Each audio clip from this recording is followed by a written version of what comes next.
भैया ऐसा लग रहा है कि इजराइल अब खुद को यूएन से भी बड़ा समझ रहा है। उसने अमेरिका के फैसले को भी ऐसा लग रहा है कि एक तरीके से नाकार दिया है।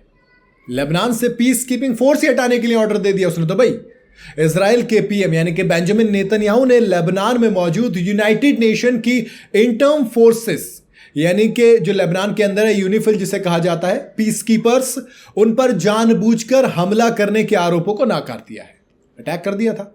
इस बात को उन्होंने एकदम गलत बताया। नेतन्याहू ने कॉम्बैट जोन से यूनिफिल को हटाने के लिए कहा है कि भैया हम तो वार करेंगे, आप हटा लीजिए, जानबूझकर हमने नहीं किया लेकिन फिर भी आप हटा लीजिए।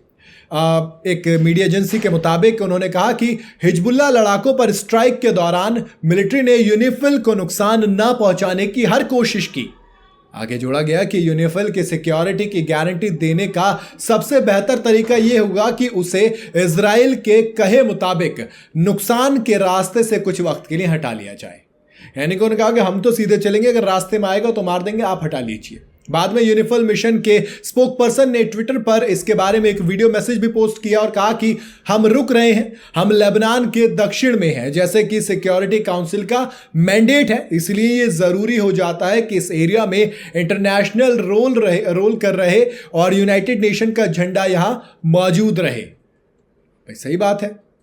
एंड्रे ट्रिटन ने आगे कहा कि हमारे ट्रूप्स पर जानबूझकर कुछ हमले किए गए, सभी पक्षों की जिम्मेदारी है कि वो पीस कीपर्स की सिक्योरिटी करें और हमारे ट्रूप्स की सिक्योरिटी भी उसका भी वो ध्यान दें। दरअसल हाल ही में खबर आई थी कि इजराइल हमले में लेबनान में मौजूद पीस कीपिंग फोर्स के कुछ सिक्योरिटी पर्सनल्स घायल हो गए हैं, जिसे लेकर कई सारे देशों के साथ साथ इंडिया ने भी आपत्ति जताई थी। इसे लेकर एक संयुक्त बयान भी जारी किया गया था जिसमें लेबनान में मौजूद पीस कीपर्स पर हुए हमले के खिलाफ आवाज उठाई गई थी। 11 अक्टूबर को पीस कीपिंग फोर्स के 2 सैनिक घायल हो गए थे जो श्रीलंका से ताल्लुक रखते थे। बताया जा रहा है कि इजरायली हमले में ब्लू लाइन पर तैनात पीस कीपिंग फोर्स के 5 सैनिक घायल हुए हैं, जिसे लेकर 12 अक्टूबर को यूनाइटेड नेशन में इंडिया की स्थायी मिशन ने यह भी एक बयान जारी किया था।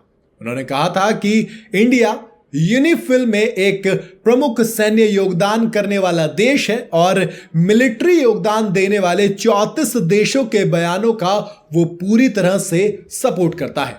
कहा गया कि पीस कीपिंग फोर्स की सिक्योरिटी जरूरी है। भाई मतलब उसकी जिम्मेदारी तो सबकी है ना, ये थोड़ी कि इजराइल के अगर वो रास्ते में आएगा तो हटा देंगे, तो फिर यूनाइटेड नेशंस का मतलब क्या रहा। और मैं ये समझ नहीं पा रहा हूं कि अगर अब अमेरिका चुप कैसे है, अमेरिका क्या करेगा भाई, क्योंकि आप ही तो उसको हथियार सप्लाई कर रहे हो ना इस सब चीजों के लिए।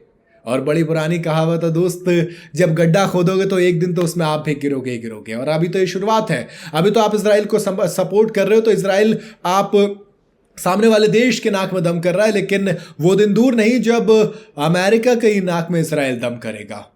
जिस तरीके का आप में एक एटीट्यूड आ जाता है ना, तो इस टाइम पे बेंजामिन नेतन्याहू का हाल वही है। वो बिल्कुल टेंशन फ्री, उनको सीधा सा मतलब है कि हमारा रास्ता अगर सीधा है तो हम सीधा ही चलेंगे, अगर आपकी कोई चीज आ रही भले से वो अमेरिका की चीज हो तो आप उसको हटाइए, हमारा हमला जारी रहेगा। अब देखते हैं बल्कि अमेरिका इससे किस तरीके से लेता है और क्या अभी भी हथियारों की सप्लाई जारी रहेगी। आपको क्या लगता है किस तरीके से हैंडल करना चाहिए सिचुएशन को, आप अपनी राय कमेंट में जरूर बताइएगा। वीडियो अगर आपको पसंद आई हो तो इसे लाइक और शेयर जरूर करें, जाते जाते चैनल को फॉलो और सब्सक्राइब जरूर करते जाइएगा।